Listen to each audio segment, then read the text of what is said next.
हरियाणा दिवस कब मनाया जाता है? हरियाणा दिवस 1 नवंबर 1966 को मनाया जाता है। यानी हर 1 नवंबर को हरियाणा दिवस मनाया जाता है। हरियाणा पंजाब से 1 नवंबर 1966 को अलग हुआ था, इसलिए हरियाणा दिवस मनाया जाता है।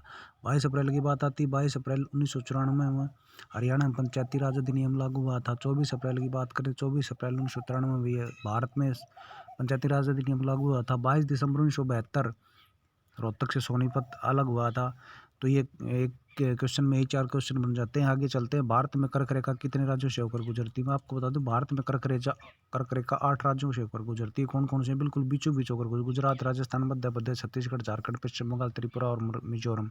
नीति आयोग की स्थापना कब हुई? नीति आयोग के बारे में कहा है, बताते हैं आपको। पहले इसका नाम योजना आयोग था। क्या नाम था इसका? योजना आयोग। अब इसका नाम क्या कर दिया है? नीति आयोग। कब किया? 2015 में। ठीक है। अब नेक्स्ट क्वेश्चन पर चलते हैं। हरियाणा के किस जिले को स्वर्ण परस्त यानी गोल्डन पैलेस कहा जाता है? तो सोनीपत को गोल्डन पैलेस कहा जाता है। सोनीपत 5 वही उनमें सोनीपत ये वही है। पानीपत, सोनीपत, बागपत, तिलपत और इंद्रप्रस्थ, जो पांडवों ने 5 नगर कौरवों से मांगे थे। अब नेक्स्ट चलते हैं। लोकसभा के सदस्यों को चुने जाने की न्यूनतम आयु कितनी होनी चाहिए? तो आयु की बात करें, 21 वर्ष सरपंच की होनी चाहिए, 25 वर्ष एमएलए एमपी की होनी चाहिए और 30 वर्ष राज्यसभा सदस्य और 35 राष्ट्रपति। ठीक है। तो यहाँ लोकसभा की पूछ रहा है कि तो लोकसभा की कितनी होगी? 25। अब नेक्स्ट क्वेश्चन की तरफ चलते हैं। राज्यसभा के सदस्यों की संख्या कितनी होनी चाहिए? तो ये भी एक अच्छा क्वेश्चन है। कितनी होनी चाहिए? 250। और कितने साल तक चुने जाते हैं? 6 साल तक। और कितने चुने जाते हैं? 238 का चुनाव होता है। ठीक है। और 12 सदस्य कौन है? राष्ट्रपति के द्वारा चुने जाते हैं। इसके बारे में कुछ पढ़ लेते हैं। 238 सदस्यों पर चुनाव होता है और 12 सदस्यों को राष्ट्रपति द्वारा चुना जाता है। राज्यसभा एक पूर्णकालीन गठन सदन है जिसे भंग नहीं किया जा सकता है। हर दूसरे वर्ष इसमें 1 सदस्य सेवानिवृत्त होते हैं। भारत में यारलंग स्यांग नदी का क्या नाम है?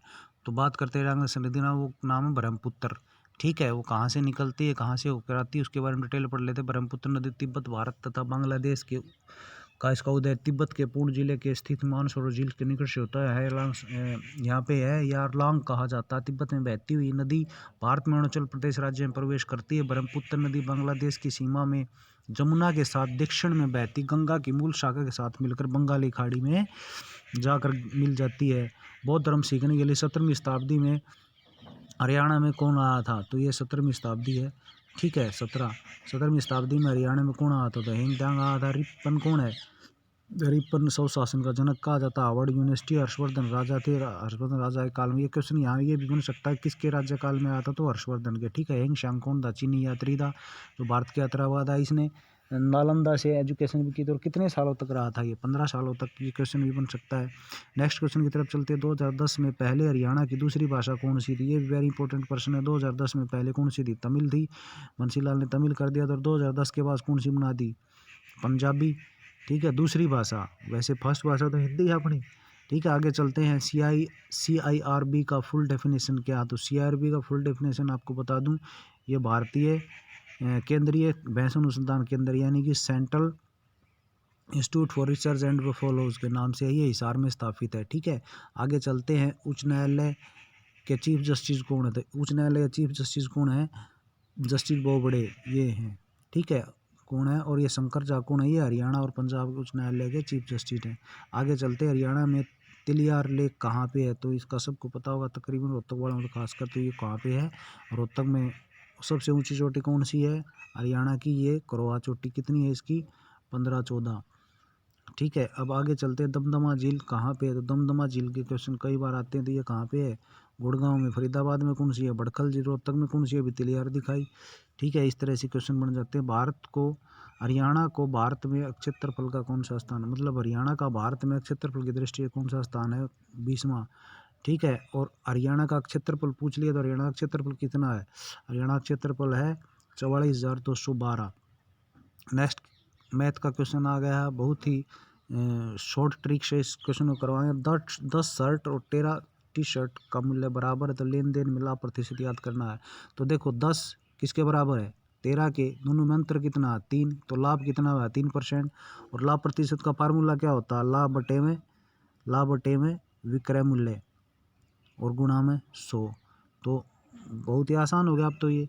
10 और 13 अंतर कितना हुआ? 3। 3 विक्रय मूल्य कितना है? 10।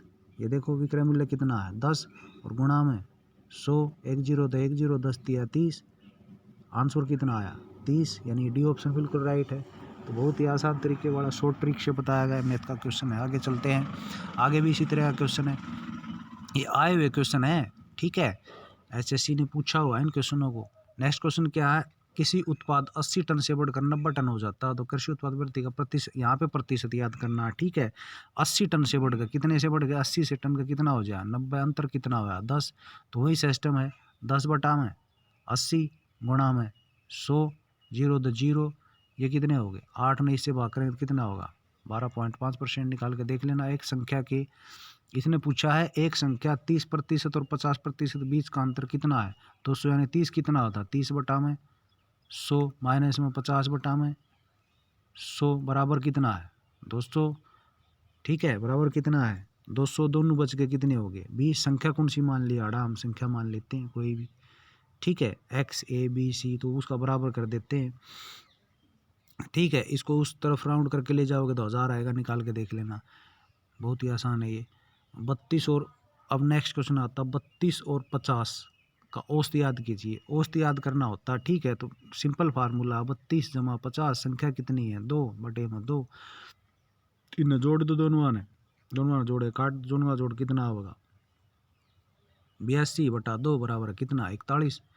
ये डी ऑप्शन बिल्कुल राइट होगा। तो ये क्वेश्चन दे कुछ कैसे लगे आपको देखना।